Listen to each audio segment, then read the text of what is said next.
That's my prophecy. That's a safe prophecy, but it's not real because it doesn't take a direction. It's open, like an open-ended question. What do you think? Kind of thing. So prophecy is defined in the official definition. It's described as a prediction, but most often in the Old Testament, the prophecies were sad and dark, but not always. It's a prophecy of, every child under a certain age will die, or all the prophecies that Moses gave to Pharaoh about what was going to happen. He said, let my people go, or that's a form of a prophecy. So the book of Zechariah is filled with messianic prophecies that are from that whole book. So before we go any further, what is a messianic prophecy? What does the word messianic mean?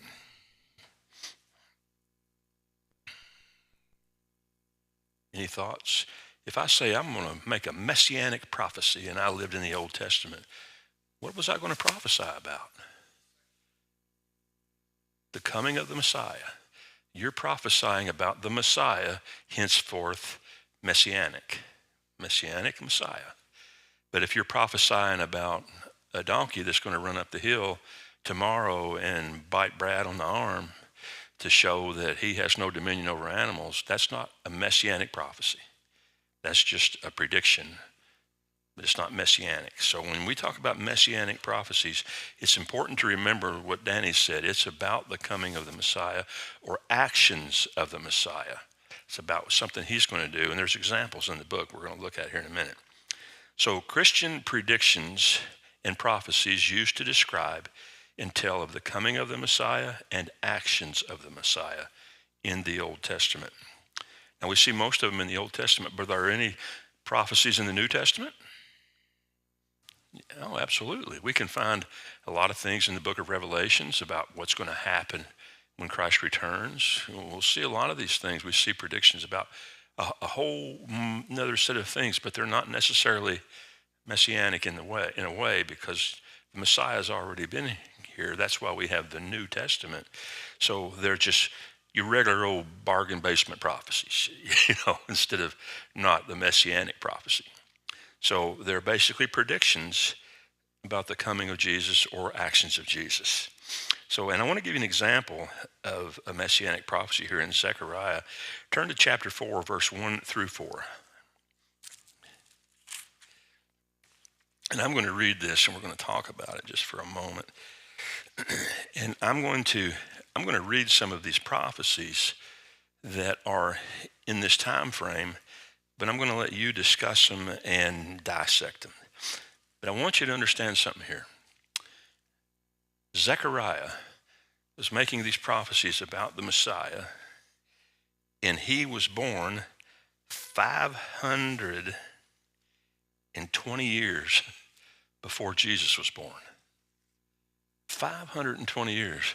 Can you imagine how people would look at me if I stood in this pulpit on Sunday morning and I told you about something that was going to happen in the 31st or 32nd century and how it was going to play out and what the result was going to be? I'm telling you all something about 500 years from now. Y'all would probably look at me like I'm crazy. I can tell you common sense prophecy, though. 500 years from now, we will all be dead. And everything associated with us will be done with. Our houses will be torn down, or somebody else is going to live in my 500-year-old house or 550-year-old. Nobody's going to remember our names. Nobody's going to talk about us. Nobody's going to talk about how good a worker we are or how honest we are or how handsome or beautiful we are.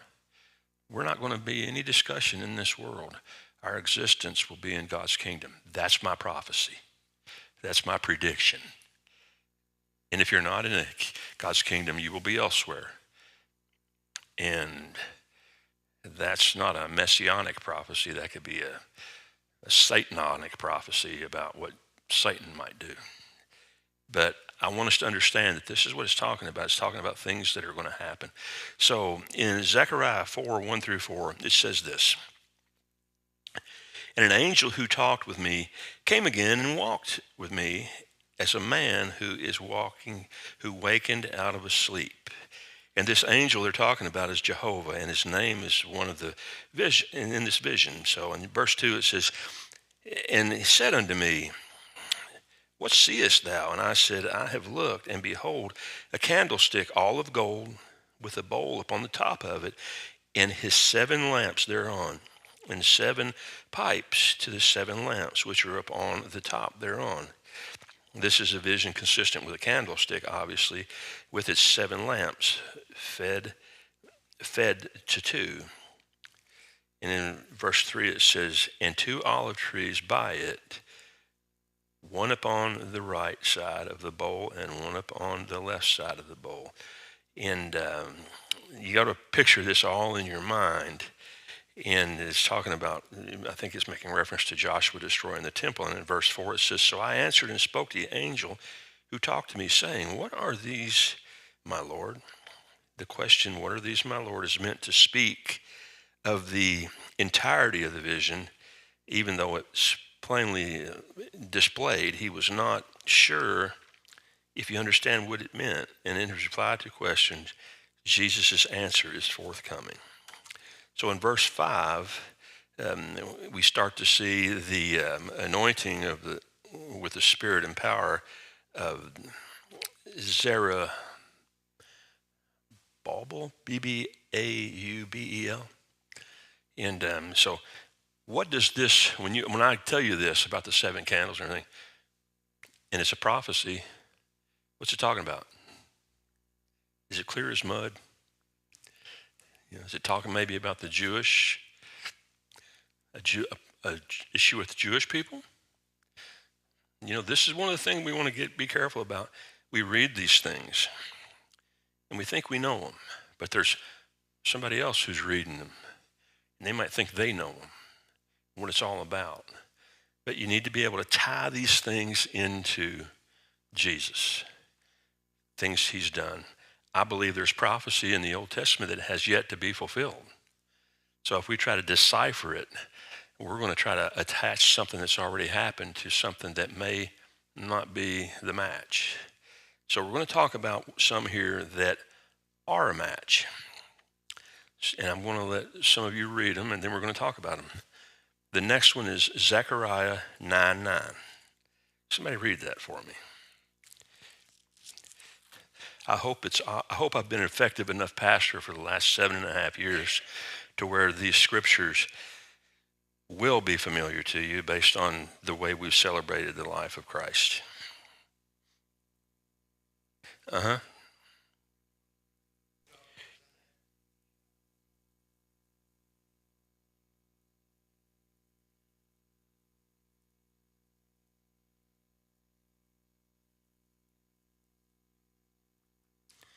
So what's the first thing that comes to your mind when Zechariah is making this prediction?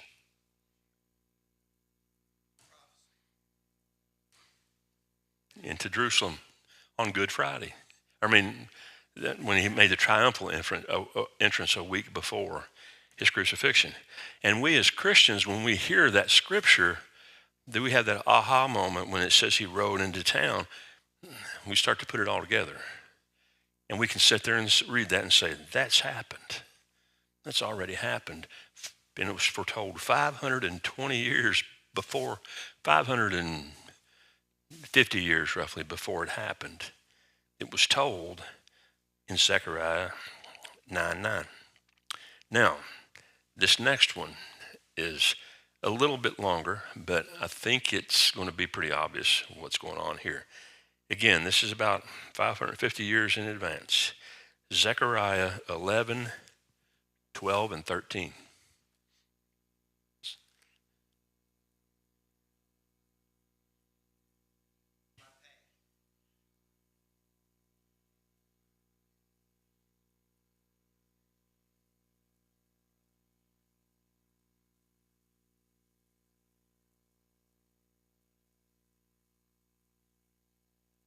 So what in the world could they be talking about in that prophecy? The portrayal of Jesus. And what did the 30 pieces of silver end up doing? Buying a potter's field when it was thrown out. They just took it and bought a potter's field with it. That's about all they could do. And this is 520 years before that happened. You know, we were talking about prophecy one time in a Sunday school class years ago when I was younger. And I'll never forget, one of the kids in the class said, well, you can say anything you want. And given enough time, that scenario will play out. You know, I can say, there's going to be a plane crash in the field out there in front of the church. If given enough time, statistics will say at some point there's going to be a plane crash around here somewhere. It might be a small plane, big plane, but it happens. And given a million years or a billion years or whatever, there will be something.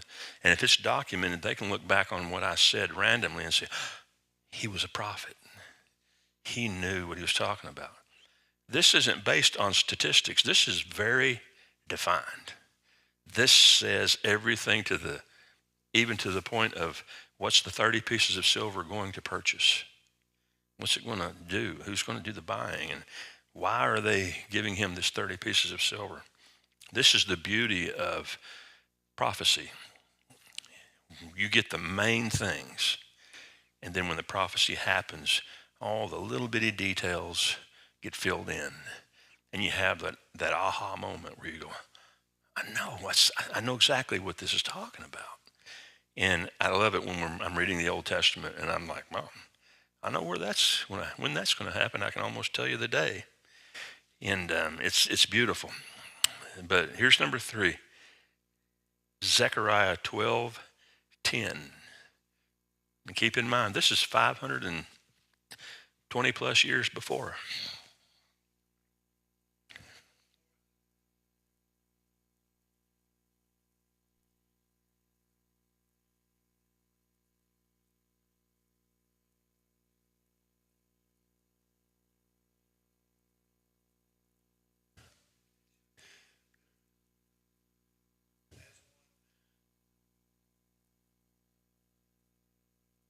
So what do you think that's making reference to?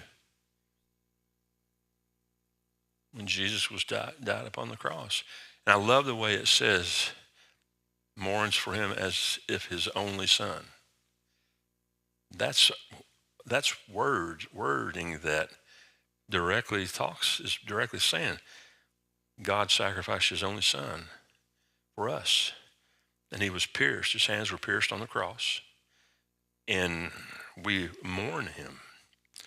And this is a prophecy that is so important because we reflect on this prophecy all the time in its entirety, how it happened, but we should also look at the fact that it was talked about over 500 years before it actually happened. I mean, that's a glorious thing. Now, Zechariah 13:7. Somebody read that.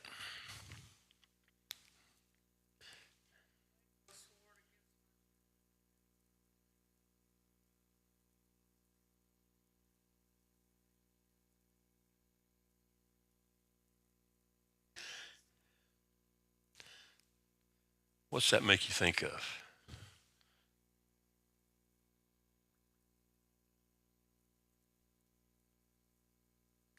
You know, when the shepherd was crucified on the cross, what did the apostles do? They ran. The flock scattered. So this is the stricken shepherd and the scattered flock. That's what the prophecy is actually called in certain circles. But it basically says exactly what is going to happen with these men who the night before would say, I'll never, ever betray you, Jesus. And we think, well, Judas did betray him. He betrayed him to put the wheels in motion. But when they scattered, they betrayed him also in their own way. They abandoned his truth. They abandoned his teachings and abandoned the things that he didn't. Let me rephrase that. The things that he told them that they would do, and they said we won't do that. They did. Peter denied him. Judas turned on him. It was so obvious what was going on. And these scriptures just bring it so much to life. But when you're reading these and you don't have the advantage of the New Testament, what would you make of that? It'd be hard to figure out. They pierced him. The flock scattered. I mean, is he a sheep herder out in the field? And would they pierce him with a sword in the side? It could make reference to the piercing in the side of Jesus too while he's on the cross. So I find this extremely interesting. Whenever my family's out of town for a couple of days or whatever, I do a lot of reading, just a lot of reading. And this afternoon, they left at 3, so they were gone maybe 15 minutes, and I got a phone call, and it said, "Don't forget to let the dog out before you go back to church." I said, "Okay." Hung up the phone, went to let the dog out. The phone rang again, and I said, "Hello." She said, "While you're in the kitchen, we made pizza before we left. I don't know if I turned the oven off or not. Will you check the oven before you let the dog out?" And I said, "Okay." So the oven was turned off. The dog looked at me and said, "I won't go out. I was just out an hour ago." And I said, "Well, grandmother says you need to go out, so you're going out." So we went out, and she stood on the porch and looked at me like. And so while I was reading, get back to that, I was reading about prophecies. And here's something, if I can remember it correctly, I didn't write it down, but they said the fulfillment of the prophecies in the Bible is unlikely. All the prophecies that are fulfilled, mathematically, it would take as many years to figure them out as it would to get a spoonful of water out of the ocean and walk to the farthest planet in our atmosphere and dump that spoonful of water out, and then go back, walk all the way back to Earth, millions of miles, scoop another spoon of water out and walk back to that planet, and do that till the oceans are empty, and repeat that 9 times. Once the ocean's empty, walk all the water back. When you get all the water back on Earth at a spoon at a time, walk it back to the farthest planet and make that trip 9 times. There's a more likelihood of you doing that without spilling a drop of water than there is all these prophecies being fulfilled. The odds are like 1 in 9 to the 10th power quadrillion. It's a number I can't comprehend. But the fulfillment of the prophecies in the Bible, the way they are, can only be related to a divine power, a supernatural divine power that gives these prophecies and gives them in a way where they can be understood and they can be related to in the future. And that's kind of where we are. So I love that, but it's important to look at the Old Testament in support of the New Testament. And I talked about that the last time we met.